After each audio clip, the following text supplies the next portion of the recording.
আলাইকুম। আপনারা চাইলে ইফতারের মাত্র 10 মিনিট আগেই কিন্তু এই ফালুদাটা ঝটপট তৈরি করে নিতে পারেন। সারাদিন রোজা থাকার পর বেশি ঝামেলা না করে খুব সহজে এরকম ঠান্ডা ঠান্ডা ফালুদাটা তৈরি করে নিতে পারেন। ইফতারে এরকম ঠান্ডা ঠান্ডা ফালুদা পেলে পরিবারের সবাই কিন্তু অনেক বেশি খুশি হবে। এছাড়া ইফতারের টেবিলে যদি এরকম একটা লোভনীয় স্বাদের ফালুদা থাকে, দেখবেন খাওয়ার আগে একেবারে মন ভরে যাবে। তো এই জন্য প্রথমে এখানে আমি প্রায় 3 কাপের মতো গরুর লিকুইড দুধ নিয়ে নিচ্ছি। তার মধ্যে দিয়ে দিচ্ছি 1/3 কাপ চিনি।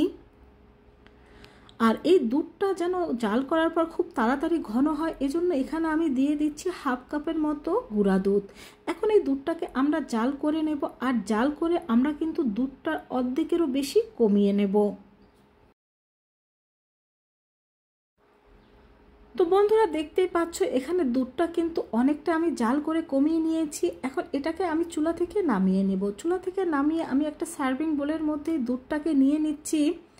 এখন এই দুধটাকে ঠান্ডা করতে দিয়ে যাব আমরা অন্য প্রসেসিংয়ে। এখানে আমি চুলায় একটি প্যানে পানি গরম দিয়ে দিয়েছি। পানিটা গরম হয়ে গিয়েছে। এখন এর মধ্যে আমি দিয়ে দেব 1/2 কাপ পরিমাণ সাবুদানা। এখন এই সাবুদানাটাকে কিন্তু আমরা ভালোভাবে সিদ্ধ করে নেব। আর সাবুদানাটা দেওয়ার সাথে সাথে কিন্তু একটু নেড়ে দিতে হবে, তা না হলে কিন্তু এটা দলা পেকে যাবে। আর এই সাবুদানার কালার যখন এরকম চেঞ্জ হয়ে আসবে তখনই বুঝবেন এটা সিদ্ধ হয়ে গিয়েছে। এখন এর মধ্যে আমি দিয়ে দিচ্ছি কিছু স্টিকি নুডলস। এটা যদি আপনাদের হাতের কাছে না থাকে স্কিপ করতে পারেন, তবে থাকলে দিয়ে দিতে পারেন। তো এটা 2 মিনিট পরে কিন্তু ভালোভাবে সিদ্ধ হয়ে গিয়েছে। এখন এটাকে আমি চুলা থেকে নামিয়ে পানি ঝরিয়ে নেব। আর পানি ঝরিয়ে নেওয়ার সাথে সাথে কিন্তু ঠান্ডা পানি দিয়ে এটাকে আমরা ধুয়ে নেব, কারণ এই সাবুদানা সিদ্ধ করার পর কিন্তু অনেকে স্টিকি হয়ে থাকে, তাই এটাকে ধুয়ে নিলে ঝরঝরা হয়ে যাবে। তো এটাকে এখন ধুয়ে নিয়ে পানিটা ভালোভাবে ঝরিয়ে নেওয়ার পর এখন আমরা যে দুধটা জাল করে রেখেছিলাম সেই দুধের মধ্যে এটাকে দিয়ে দিচ্ছি।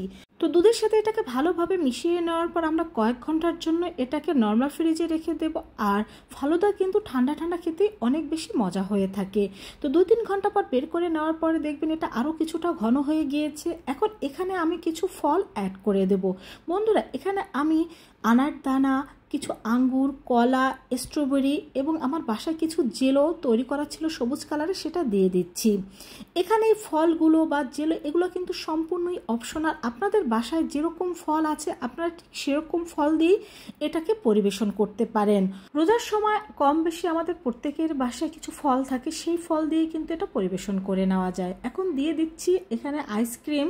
এই আইসক্রিমটা দেওয়ার কারণে আরও অনেক বেশি টেস্টি হবে। আর দেখার সৌন্দর্যের জন্য দিয়ে দিচ্ছি এখানে আমি রুয়াবজা। তবে যারা রুয়াবজাটা পছন্দ করেন না তারা কিন্তু এই রুয়াবজাটা স্কিপ করতে পারেন। এখন এগুলোকে আমি সার্ভ করে নিচ্ছি। তো দেখার সৌন্দর্যের জন্য গ্লাসে কিছুটা রুয়াবজা এইভাবে করে আমি লাগিয়ে নিচ্ছি। ইফতারিতে এরকম ঠান্ডা ঠান্ডা ফালুদা পেলে কিন্তু পরিবারের সবাই অনেক বেশি খুশি হবে। বিশেষ করে ছোটরা তো আরও অনেক বেশি খুশি হবে। অনেক বাচ্চারা আছে সহজে কোনো ফল খেতে চায় না, তাদের কিন্তু এইভাবে ফালুদা তৈরি করে দিলে তারা কিন্তু খুব সহজে এই ফলটা খেয়ে নেবে। তো দিয়ে দিলাম কিছুটা আইসক্রিম। এই আইসক্রিমটা আপনারা চাইলে বাদ দিতে পারেন, তবে আইসক্রিমটা দিলে এর টেস্ট কিন্তু বহু গুণে বেড়ে যায়।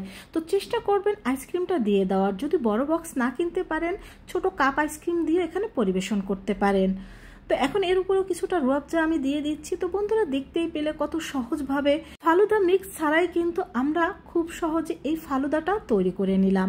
তো ভালো লাগলে তোমার বন্ধুদের সাথে শেয়ার করবে। আল্লাহ হাফেজ।